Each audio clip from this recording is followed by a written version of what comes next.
Oi, eu sou o Igor. E eu sou Colom, e esse é o Plotcast, nosso estudo compartilhado de roteiro, onde a gente analisa um roteiro por episódio, e hoje é Hereditário. Mas antes disso, Igor, você é um rapaz muito tranquilo, mas você costuma perder a cabeça com o quê? I am your mother. O que que eu perco a cabeça? Lady Gaga? Nossa, mas você tem alergia a alguma coisa? Tenho.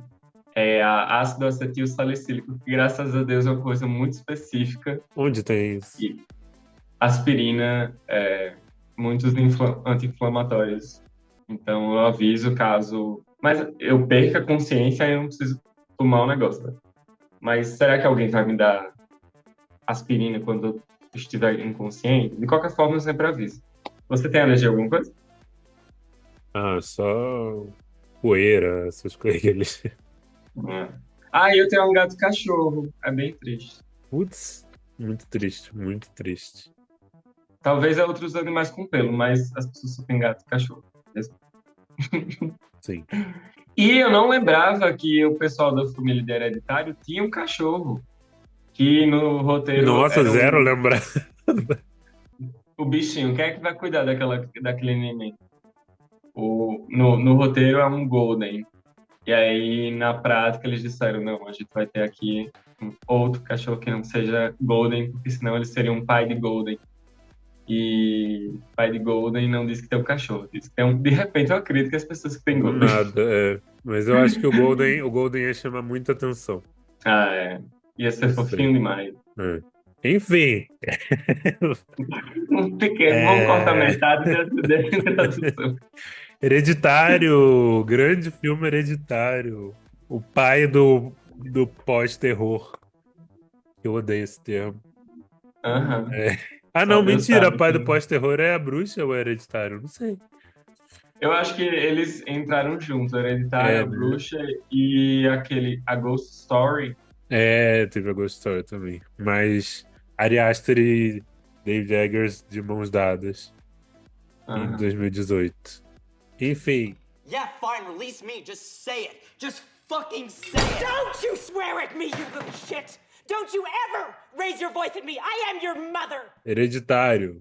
Filme de 2018, 127 minutos. O roteiro tem 119 páginas. E data de 30 de novembro de 2016. Se você é gay, você já ama esse filme automaticamente porque ele tem a Toni Collette. Mas é um filme muito bom para além disso. Também tem o Gabriel Byrne, o Alex Wolff, Endowed, grande Endowed. E dirigido pelo Ari Aster, que também escreve. E a sinopse do IMDb é, que você adora. As serenas férias, de Peraí, novo. peraí. Ah, tá, Ah, tá, não, vai. peraí, tá errado, tá errado. Esse aqui é o de nós, eu não troquei. Deixa eu tentar adivinhar qual vai ser a sinopse. Tá bom.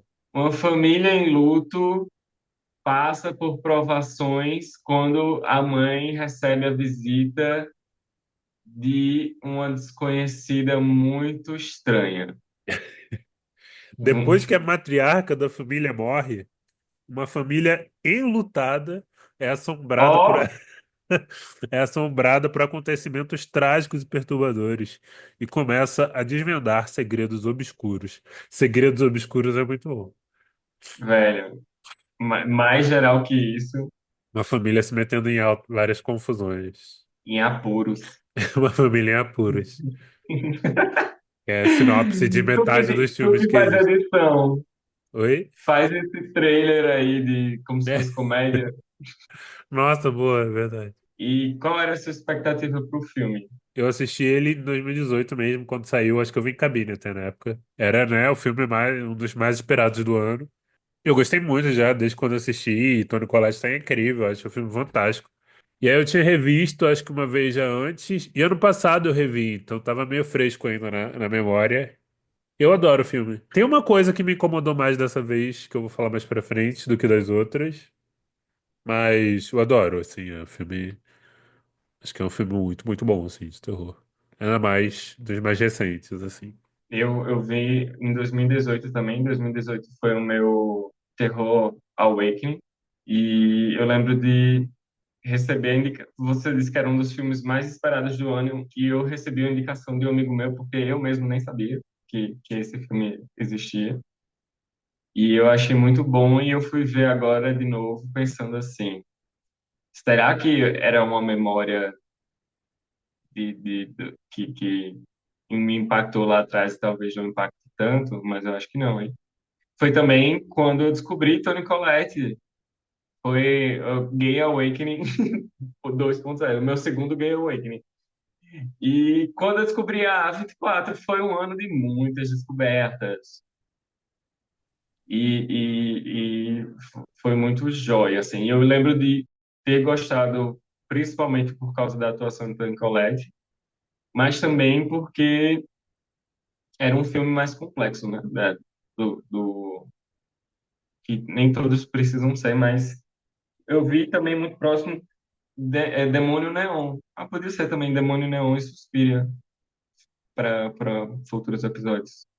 Tu viu? Enfim, Vi, mas só vi uma vez. eu também. Eu achei legal naquela época. Era realmente, eu realmente achei um filme muito, muito bom e que me gerou angústia. Sabe, dia de domingo, de tarde, que você já não tá num momento mais feliz, porque segunda vai começar seu trabalho chato? E eu vi esse filme, eu terminei, eu fiquei, porra, que merda. Não, já era um domingo e Hereditário estragou meu dia. Eu indiquei ele para amigos, mas eles odiaram. Não Odiaram? sei exatamente, odiaram.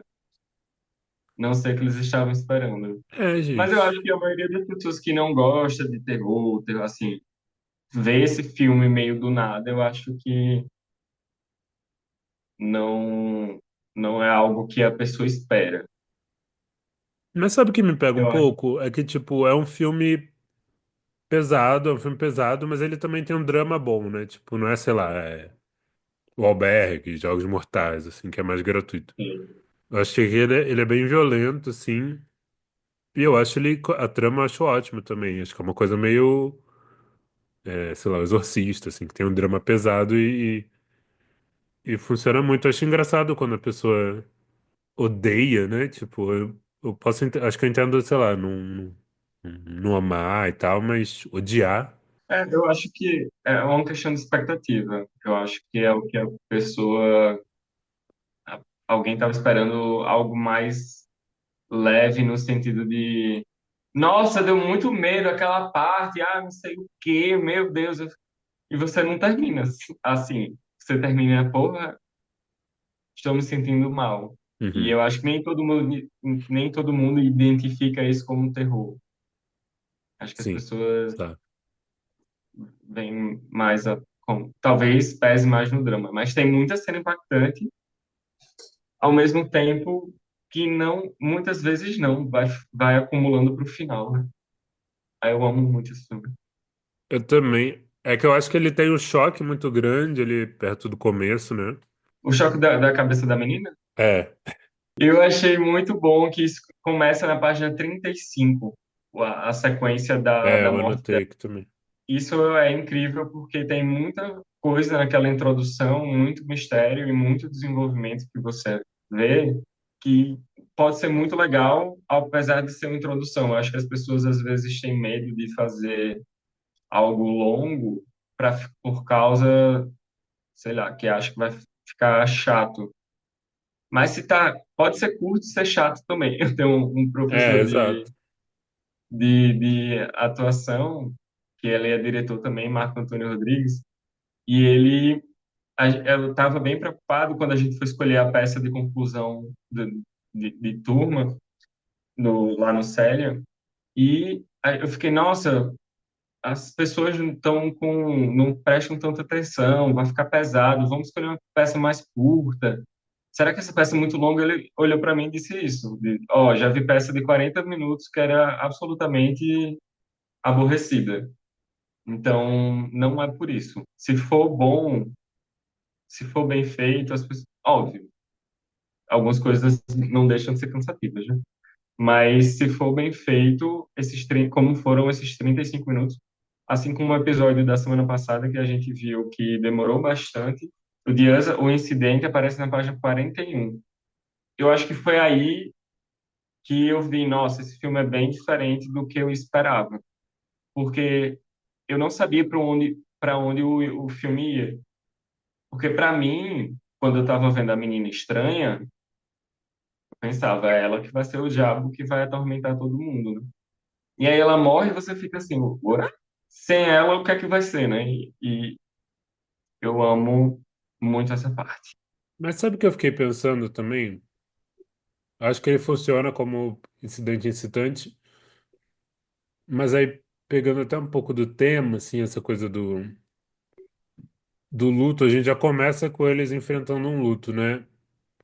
E aí eu imaginei a morte da filha como se fosse uma puxada para eles, assim, porque eu acho que tem uma certa dificuldade de lidar com luto, etc e tal. E aí quando tem a morte da filha, é como se fosse um reforço de que eles vão precisar enfrentar isso mesmo. E aí eu acho que funciona tanto como um incidente excitante, quanto até uma virada, assim, para de ato, assim, tipo, ó, agora vocês estão nessa mesmo, agora vocês têm que enfrentar isso.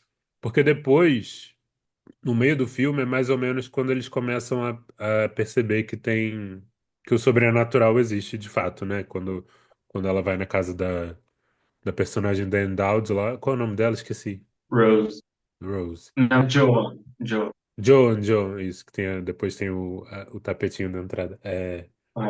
Eu peguei aquilo ali muito como um midpoint, assim, como tipo, agora ela sabe também que isso é real e eles podem ter uma outra forma dela lidar com o luto que é apelando para essa parte sobrenatural.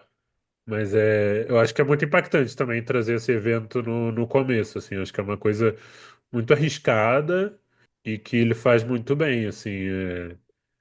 Porque é isso, né? Ele vai criando, é o que você falou. Parece que a criança ali, a Charlie, que vai ser o demônio do filme, mas não. Charlie era um anjo, inclusive. Hum. Quer dizer, um anjo, Coitada. um anjo que arrancava a cabeça de passarinho morto, né? Mas. É o anjo que caiu do céu, quase literalmente, o É. diabo. E uma coisa muito legal da seita, dessa ideia de seita, a gente sempre vê do lado da vítima, a gente nunca, não sei, será que aquele Opus que vai sair, a gente vai ver do lado eu acho que não. Acho que é aquele que tem a menina do The Bear, Sei, sei. aqui ganhou. Mas a gente sempre vê do lado da vítima, né? O que foi como foi que a pessoa caiu naquela armadilha. E isso é legal porque, em termos de ação, quem controla a ação de verdade, quem tem um objetivo, são as outras pessoas. O protagonista geralmente não tem objetivo. O objetivo dele é meio que descobrir o que está acontecendo. Quando o Tony Collette, Annie, ela vê que a mulher estava lá ressuscitando o Tipo, neto. eu só vou chamar ela de Tony Collette, eu me recuso a chamar Eu ela. não, Eu foda-se. esqueço, eu acabei de ver o filme e eu esqueci o nome da personagem. Quando o Tony Collette vê lá a gatinha, a Joan, que diz que ressuscitou o neto, que estava falando com o neto, aí ela tem um objetivo, que é ver a filha de novo. Mas, no geral, é todo mundo fazendo alguma coisa para que eles cheguem no objetivo, assim como o bebê de Rosemary, assim como Midsommar. Rosemary não tinha ação, a gatinha outra, Dani, também não tinha ação em Midsommar. Então, uma coisa engraçada ver que o filme funciona, mas porque alguém tem um objetivo, né? Não precisa ser a ambição do. E sempre tem a maternidade, sempre tem. Eu fiquei com dúvida nisso. Eu fiquei com dúvida se, de fato, é o luto, assim. O luto é o tema, mas eu fiquei pensando que eu não consegui acessar algo. Eu acho que Mas você acha que talvez. vai. Não, acho que tem o lance da maternidade é forte também, né? Inclusive, É, até no nome do tem a filme. maternidade. Maternidade, família, o gênero também é importante, porque o corpo do diabo funcionava melhor no homem do que na mulher, a questão de querer ser mãe, o papel do pai. Então, é algo muito familiar, mas eu não sei, eu fiquei com a sensação de que eu perdi alguma coisa. eu acho muito bom, então eu tenho a impressão que, de fato, existia uma intencionalidade além da técnica, porque é um filme de seita muito bom. É um filme de ela estava descobrindo aos poucos.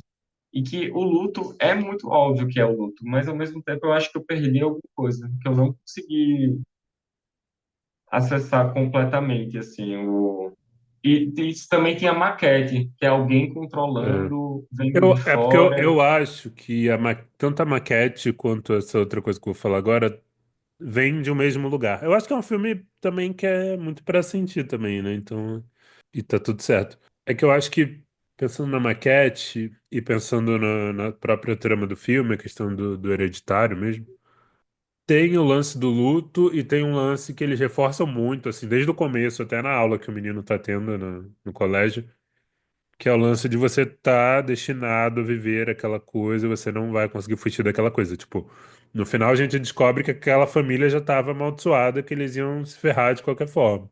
Acho que o filme desenha isso como maldição, mas eu acho que tem o lance do destino mostrar que o destino está mostrando no filme que uma hora você tem que lidar com coisa X. Então você tem que lidar com algumas questões da sua vida mais cedo ou mais tarde. E então acho que, tipo, se sua avó vendeu sua alma pro demônio, uma hora você vai ter que lidar com isso. Vovó pode ir atrás de recuperar esse negócio aí. Eu lhe Então empresto acho que tem a dinheiro. ver com esse enfrentamento do trauma também, que uma hora vai vir, uma hora vai chegar. Porque eles reforçam muito essa coisa de você estar predestinado a viver tal coisa, né?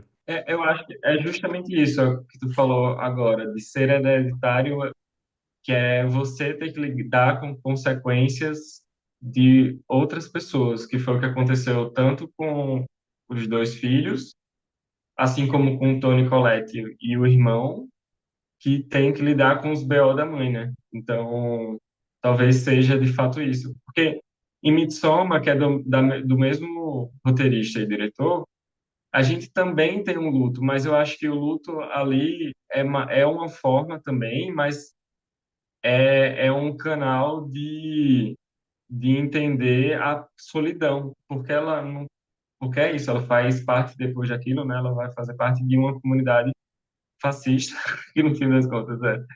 E aqui tem o luto também, por isso que eu fiquei, não, talvez não seja só o luto, talvez seja essa questão agora que sim, você trouxe as informações que eu precisava. Você não tem como escapar do destino e o destino às vezes é hereditário. Você é de um jeito porque as pessoas te criaram assim e as pessoas que te criaram assim são do jeito que elas são porque alguém criou elas daquele jeito, né? Eu acho que tem mais a ver com isso do que. É porque no filme é colocado de outra forma, mas eu acho que tem mais a ver com isso que a gente tá falando do que com tudo que aconteceu na sua vida, tá escrito e tal. Acho que tem a ver com essa bagagem também. É muito legal. Eu acho que é um filme pra ir pensando mesmo, pra rever de anos em anos e tal. Acho que é isso. Eu acho que destino, nesse caso, seria essa coisa hereditária, que você não tem como escapar do seu gênio, do seu gênio. Talvez seja esse o ponto. No, no, it's not helpful. You. You are sick, Annie. I need to call the police.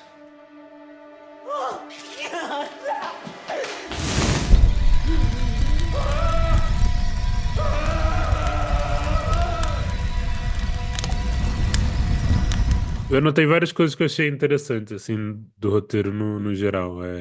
Me chamou a atenção que tá descrito bem no roteiro essa coisa da maquete, né? As descrições da maquete são muito boas. No começo do filme tem aquela da. É tudo muito simbólico, né? Mas, tipo, tem aquela maquete da avó com o peito pra fora enquanto a Anne tá segurando o bebê, tipo. É pavoroso, assim, é muito bom. E eu acho que ele tem forte também a questão da mitologia, né? No filme fica mais forte porque você tem os símbolos e tal. Mas ele já vai plantando isso no roteiro, né? Também desde o começo, assim, tem as fotos antigas, né? As joias de tia, as joias da mamãe. E eu acho que é legal. Acho que tem os detalhes que ele já planta desde o velório, assim, que são muito bons. não tá tão no roteiro, mas eu gosto como ele leva pro filme a questão da maquete também, né? Ele tá sempre filmando a casa, parecendo que você tá olhando uma maquete, assim, várias vezes. E tem os detalhes, assim, no roteiro, né? Tipo, tem o que tá escrito no quadro da sala de aula do Peter. Mas que ele faz muito direcionamento de câmera também. Eu acho que desses que a gente leu que o roteirista é diretor também. Eu acho que é o que menos tem essas coisas muito específicas, né? Eu acho que ele faz umas coisas de câmera, tipo, nós vemos, ele usa muito o nós, né? Primeiro do plural, assim. Mas ele não usa direcionamento de câmera como a gente viu os outros diretores fazendo. Eu, pelo menos, fiquei com essa impressão. Eu também não lembro disso. Voltando para como o roteiro funciona e como ele funciona bem, eu acho que eu percebi, finalmente, depois de 11 episódios, que o filme, eu achei melhor do que o roteiro. Obviamente, daqui o filme saiu 2 anos depois da versão que a gente leu. Mas como foi melhor? Eu estava tentando entender por que foi melhor. E eu acho que uma coisa que eu ouvi muito lá no Rota, que Deus o tenha, espero que volte um dia, que era os meus colegas diziam assim, tem que costurar para dentro. E costurar para dentro é tirar os elementos que não são necessários ou que são de fato muito externos e fazer com que tudo faça sentido dentro da trama principal. O roteiro, ele tem muito mais falas do que eu acho que tem algumas coisas que foram de montagem, como a organização das cenas. Outra que eu achei super legal também, que foi ao invés de deles gravarem voltando de carro, eles fizeram a cena da alergia da menina logo no velório, porque aquilo ali estava escrito no enquanto eles estavam voltando para casa. Isso eu É, achei muito bom porque é uma alocação a menos também, né?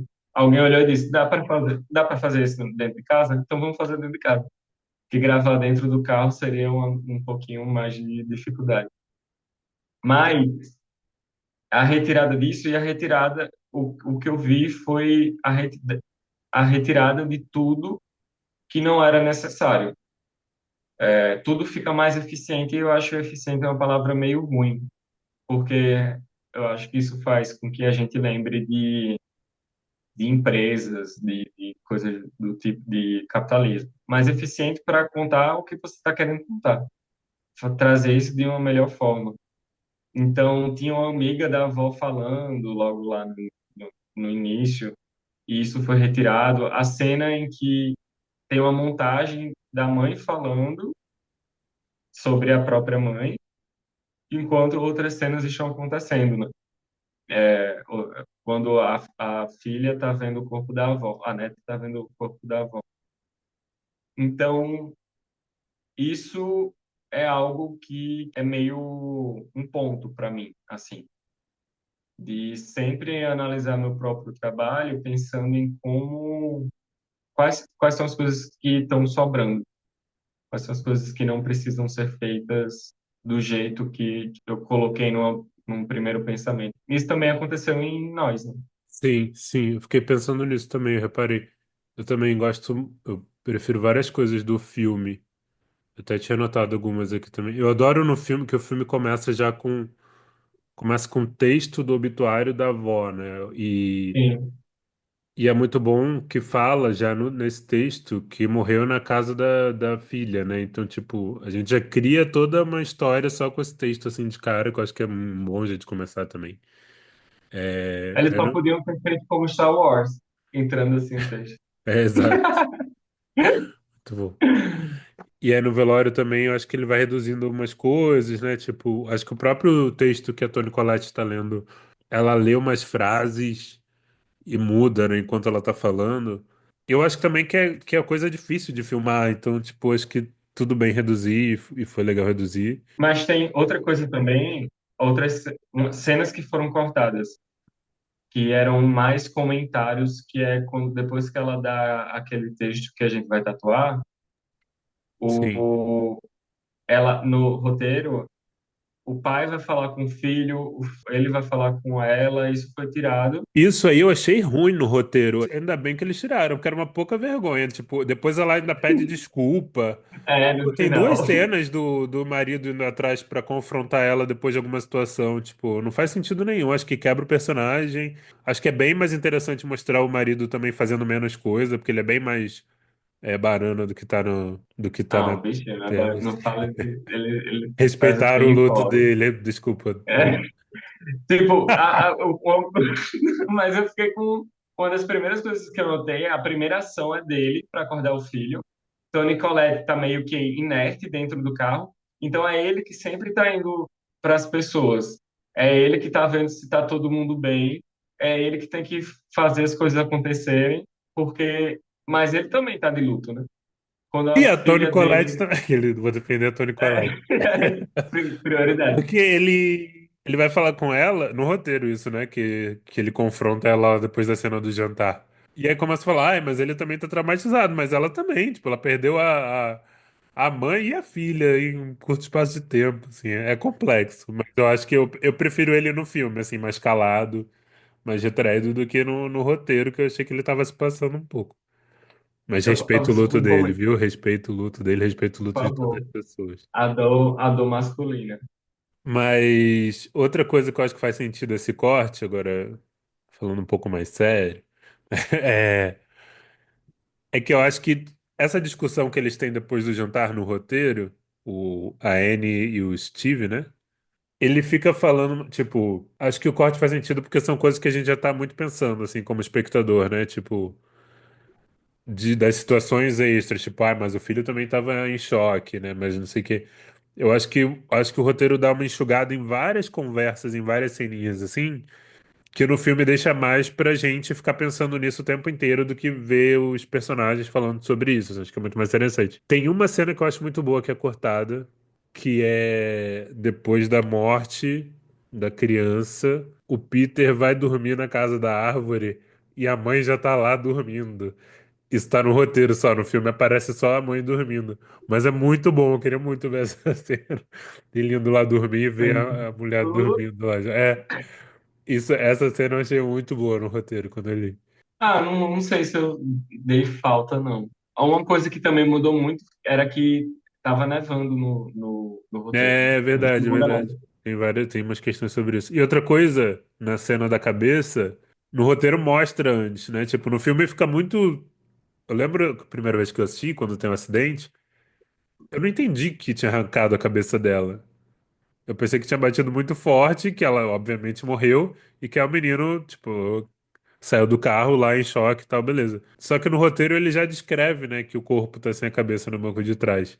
E no filme eu só, pelo menos eu quando assisti, eu só entendi que ela tinha perdido a cabeça quando depois corta pra cabeça dela cheia de formiga na estrada. Você tinha entendido que ela tinha perdido a cabeça? Então, é uma coisa tão absurda que eu acho que minha reação foi tipo, calma, É, ela, você vai tentando ela perdeu a entender. cabeça? Pera. E aí a gente só vai ver depois, né? Mas Ela- mudando, desculpa, voltando só para a cena cortada do depois do jantar, Tá, que outro motivo que não faria sentido ter aquilo ali é que o texto de Toni Collette, que tem três monólogos nesse filme, e deveria ter mais, deveria ser só ela, é muito difícil você superar aquilo, né? E ela estava falando de um jeito, os outros monólogos foram com dor, algo mais introspectivo, só que nesse ela explode. E tudo que vem depois daquilo ali tinha que ser maior. exato. E não é. Aquele texto baixa. Então, tá todo. É. E termina E com ela ter pedindo, aquele. e termina com ela na cama pedindo desculpa pro marido, tipo, não faz sentido. E aí no filme eu acho que já corta da cena de jantar pra ela no dia seguinte, sei lá, no mercado, alguma coisa do tipo. Ainda tem um beat, ela sai, e eu lembro que tem um beat porque eu achei muito legal. Tipo, depois que ela sai, o pai corta ainda, depois ele joga os talheres na mesa. De.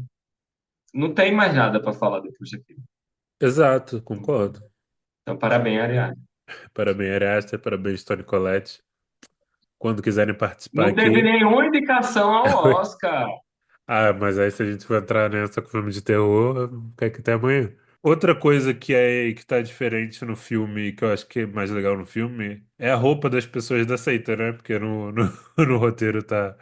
Eles usam uns mantos vermelhos e no filme eles só estão pelados. Acho que é bem mais assustador ficar pelado. Muito mais. Muito mais. É porque a única vestida é a Joe, né? Aham. E pelados você cria uma estranheza maior, que é só gente branca, também tem isso. Então fica pálido, fica parecendo morto em vida. Quando o Peter tá no sótão e vê os três pelados lá, é muito bom. E eles chamam ele de Charming Payman. Ah, uma coisa que eu não gosto muito, que eu tinha falado, né? Que eu não gostei muito dessa vez. Eu adoro o filme, eu amo Hereditário. Mas eu não gosto muito dessa coisa da solução tá ali nos livros, ela pega e já tem tudo, assim, tipo. Acho que nem tudo tá nos livros, sabe? Sou contra livros. Queimando o livro, né? Queimando meu Paulo A Freire. estante atrás, como que só tenha livro. Paulo Freire, fora Paulo Freire. É engraçado. E eu acho engraçado que tem algumas fotos que são muito explícitas, assim. Tipo, quem foi que pensou em tirar essa foto aqui agora? Uma outra conveniência que acontece também, mas enfim, foda-se, eu passo pano, mas é perfeito. Mas uma outra conveniência que se mantém no filme é quando o Peter sai do quarto, o pai carbonizou e Toni Collette está endemonizada no teto. É Hum. muito bom ver a sombra dela ali, depois juntar, depois ela sai correndo. Eu amo ela sai correndo. Eles saem correndo feliz doido. Mas se o filho estava inconsciente, o marido virou churrasquinho e ela sai correndo atrás dele, para que exatamente? Não tem um motivo muito explícito, porque no final ela só aparece e corta a própria cabeça, ela não fez nada com ele. Mas a grande questão é, ele estava dormindo. Se ela quisesse fazer qualquer coisa com ele, era só fazer. Ele estava inconsciente. Então ela espera. E sim, às vezes a decisão estética pela estética faz mais sentido Sim, claro. do que a realidade dos fatos. Eu acho que quando você está vendo o filme pela primeira vez e é tudo tão absurdo, né? Você não para pensar nesses detalhes. Total. E eu acho que isso É, prova que. nesse momento você já tá, tipo, pirando em tudo, assim, tipo, é porque acho que a gente reviu, aí leu e tal. Mas é uma loucura. Eu adoro ela cortando a própria cabeça, aliás, com a cordinha. Sim. Uma coisa que eu sempre achei estranho era aquela luz, que era o diabo entrando, que meio que entra quando ele quer também, né? Quando o Paimon vai dominar as pessoas, tem uma ressonância assim de luz no quarto. Ah, tá. Tu viu? Tem Acho que um, sim, sim, sim, sim, sim. é como se fosse um laser de luz que aparece, corre o quarto todo. Só que é também meio conveniente, ele aparece quando ele quer. Então, quando Sim. a filha tá descalça lá, você saiu descalça, volta pra cá. Foi o momento que a luz apareceu pela primeira vez, entrou nela. Mas por que ali, especificamente? Uma coisa que eu não tinha percebido quando eu vi o filme, eu só percebi lendo o roteiro, era no início também, que quando a menina tá andando, tem as pegadas do povo que eu acho que estava levando o corpo da mãe. Aham. E vendo só o filme, como a Terra é escura, não dá para perceber Não completamente dá, não bem. dá. Mas eu lendo e depois eu falei, Por isso que tá na cena meio... do carro, o filme é bem escuro, né? Por isso que na cena do carro eu fiquei pensando também, será que dá pra ver já ela sem cabeça? Mas não, Ah, tipo, eu fiquei pensando nisso em você alguns fica momentos prestando também. atenção. A própria descrição de algumas aparições, assim, que antes da merda toda começar a acontecer, que eles ficam vendo, tipo, gente no escuro e tal. No filme não dá pra ter certeza, né? Tipo, Eu ficava assim, perto é. é, Uma coisa que eu ia te perguntar, que eu acho que é um ponto legal que eles trazem, mas eu não refleti muito sobre. Quando ela tá na terapia em grupo. Não, na terapia em grupo não. Quando ela encontra a Joan, em algum momento, de novo, ela fala: My daughter was killed. É no Que não estacionamento é um da. jeito super comum de você se referir a uma morte, né? Parece que ela foi assassinada. E aí, ok. E aí tem uma parte no final que aí você pode entender que ela tá falando que o filho matou a filha. Mas tem uma parte no final que a Joan fala pra ela, quando ela tá saindo da casa dela, ela fala: You didn't kill her. Então, pensando que talvez ela estivesse falando dela mesmo, ter matado a própria filha, assim, dela se culpar também, né? Porque até o que o filho joga na cara dela depois no jantar, né? Tipo, ela não queria ir na festa, você que obrigou ela aí. Mas é. Não sei, aí foi uma frase que me pegou, assim, quando eu parei pra pensar. E é isso. Eu acho que era uma questão de culpa, sim. E a Joan, ela sabe que quem matou mesmo foram eles, assim, foi a situação, não foi um acidente. Tava tudo meio programado, tanto que a avó deixou uma carta Uhum. dizendo não, eu deveria ter te contado mais coisa, não se assuste com os sacrifícios que você vai fazer. E a filha, no caso a bebê reborn, a bebê diabo, ela diz: Quem é que vai cuidar de mim? Não, quando você morrer. É. Então, meio que já estava programado ali aquilo tudo. Então, por mais que ela se sentisse culpada, não foi ela. Mas eu acho que era só uma questão de culpa de pessoas que perderam alguém e ficavam pensando assim: se eu tivesse feito isso, se eu tivesse. Não, não, não ia. Entendi. Não, não acho que é um bom caminho. Que outras coisas que sofreram pouquíssima ou nenhuma alteração foram os bifões dela, né? De Toni Collette, que seguem basicamente iguais, Sim. e são textos muito grandes, né? Então, é o diálogo que importa, e eu acho muito, muito incrível. E eu acho que eu preciso ver mais uma vez. E só de curiosidade, eu vi um vídeo, eu tava vendo um vídeo da Toni Collette, ela falando que eles fizeram muito pouco ensaio pro filme, assim, era muita experiência de set, assim, e de fazendo no momento, assim, então Eu acho que talvez isso seja uma escolha interessante, talvez tenha sido uma escolha proposital, para não gerar carinho. pode ser também, verdade. E ela disse uma coisa de não ficar muito, tipo, construindo o sentimento do personagem, de soltar ali na hora, assim, pra ver o que que rolava, assim. E Uhum. faz sentido também. Ela disse que foi que adorou fazer o filme, que foi ótimo pra ela. E ela é maravilhosa. Fã-clube de Toni Collette. Deveria ser Toni Collette apresenta Hereditário. Tipo os álbuns da Letrux. Igor, qual foi sua cena favorita? Minha cena favorita, eu sempre falo mais sete, mas minha cena favorita, eu acho que é a do. É ali é o acidente pós-acidente, que é só o Peter chegando em casa, até aquele grito pavoroso da Toni Collette. E aí passam três cenas dela gritando e parece o mesmo choro, assim, que tipo. Foda. É ela chorando com o marido, e depois corta pra ela no enterro, e, tipo, é muito bom, é desesperador. No Midsommar tem até uma cena de choro parecida, né? Da personagem principal também. Logo no começo, que ela descobre o suicídio, aí tem uma cena dela chorando muito, assim, no braço do namorado, assim, que é super forte também. É uma cena longa. Mas enfim. Então, pra mim é o acidente, essa é a continuação do acidente, mas eu queria citar duas cenas de pesadelo maravilhosas, que no roteiro até estão em outro lugar, né? Também mudou, mas aí eu acho que foi montagem, talvez não tenha sido o roteiro E mesmo. eu acho que funcionou mais também, eu acho que deixa. Uhum. Mas são a cena dos sonhos dela, que são dois sonhos seguidos, assim, dela vendo o filho cheio de formiga, ela acorda achando que tá sonâmbula no quarto, e aí os dois começam a chorar e a suar muito, assim, e pegam fogo, tipo, é incrível aquela cena também. Era o E- banho de querosene, não era só, não. Ah, era querosene.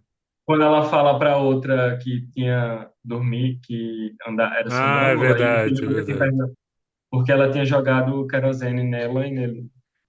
E Besteira. aí. Hã?